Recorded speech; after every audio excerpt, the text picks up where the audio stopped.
It was the military parade President Trump always wanted. On his birthday, a coincidence, he claimed. Every other country celebrates their victories. It's about time America did too. There were tanks, armored vehicles, thousands of soldiers in historical uniforms, flyovers, and even robot dogs. I saw the power of the American military, which is being rebuilt by President Trump, who I support 100%. Donald Trump has never looked more defeated. His big birthday spectacle, the one he spent weeks hyping, turned into a soggy, miserable flop. Tens of millions across the country were protesting his leadership, while the man himself stood on a lonely, rain-soaked stage, looking like the last guest at a party no one wanted to attend. Before we dive into the full story, comment where you're watching from, and don't forget to like and subscribe so you don't miss the next one. This is the common thread. Let's walk through this political train wreck together. Let's rewind to how it all kicked off. And it started with J.D. Vance, awkwardly addressing a crowd that barely existed. He stood there and muttered something about being thankful for the thousands who showed up. Let me say to the thousands of Americans who traveled from distant towns and across state lines to be here today, this is your national capital. Welcome to Washington, D.C. We are thrilled to have you. Not hundreds of thousands, which is what Trump had promised. Not even tens of thousands, just thousands. Even JD couldn't spin it. He looked out and saw what we all saw: empty chairs, drenched flags, and a sea of disinterest. And the rain didn't help. It turned the whole scene into a parade of pity.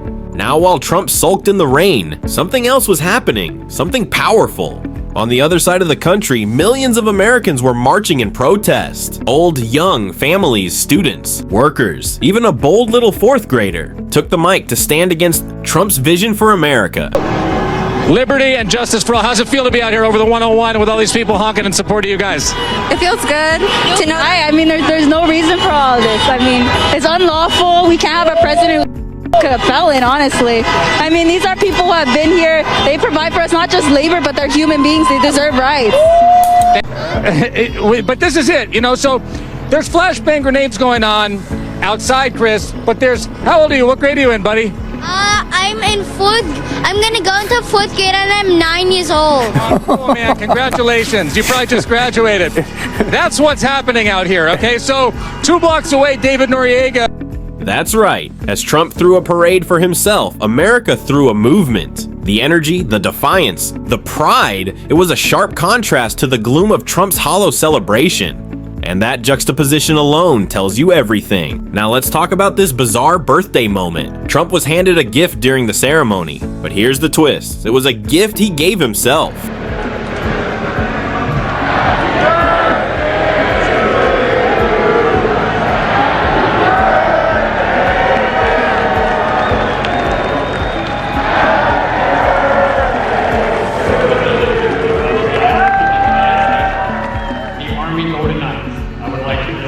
This flag, which was flown over our nation's capital in free fall during the Army's 250th birthday celebration.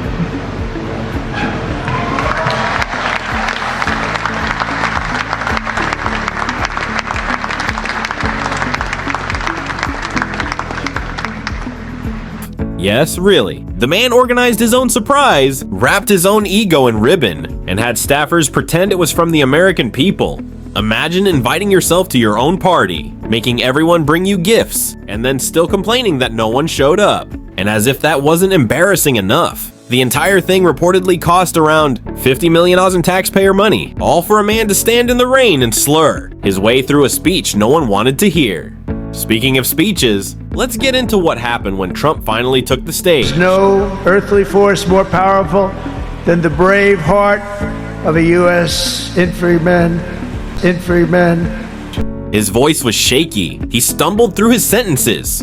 He tried to deliver something patriotic, but what came out sounded more like a drunk karaoke rendition of the Constitution. There is no earthly force more powerful than the brave heart of the U.S. infantrymen. It was a complete meltdown. And the worst part? Cameras caught the crowd, or lack thereof, yawning, shifting, looking at their phones. Even they couldn't pretend to care anymore. You want to see how bad it was? Just look at the wide shots. The National Mall, which was supposed to be packed shoulder to shoulder with MAGA, faithful, looked like an abandoned sports field. Bleachers were empty, lawns were bare.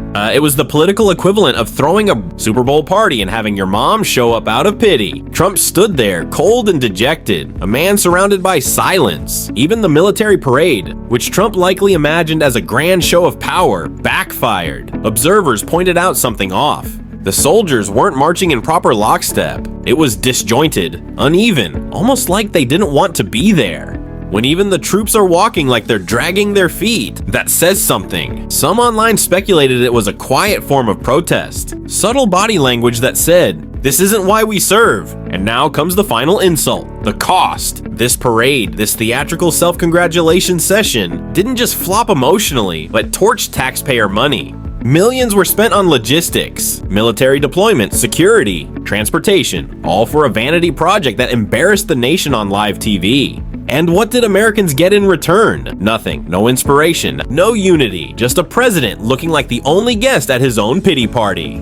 And guess who had to defend all this? Pete Hegseth. Well, let's roll that clip. Watching Hegseth try to defend. Another request for DoD support to transport ammunition, quote, to authorize military forces to detain or arrest American citizens, to provide DHS with military drone surveillance support, and to have the Marine Corps advise DSH on running joint operations. Is it your intent to improve these requests, all of them?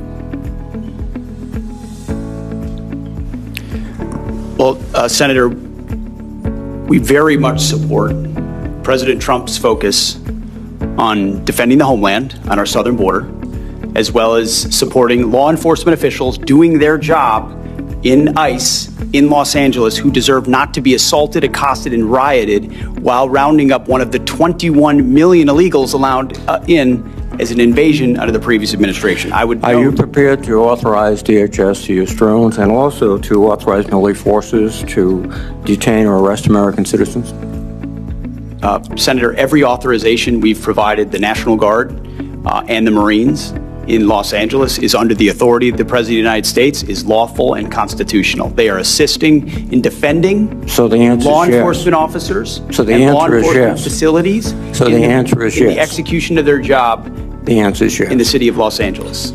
This mess is like watching someone try to patch a sinking ship with duct tape. He blamed the media, he dodged questions, he even tried to reframe the parade as a necessary show of strength, but no one was buying it. The truth is clear, this was a massive waste of money, time, and dignity. A fake celebration for a man who couldn't even get the troops or the public to pretend they cared. Donald Trump's birthday parade was supposed to be a moment of triumph.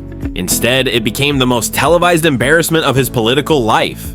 Empty seats, slurred speeches, rain-soaked disappointment, and a nation that made it very clear they've moved on. If you're sick of media spin and love raw breakdowns like this, hit that subscribe button, drop a blue heart in the comments, and I'll see you next time on The Common Thread.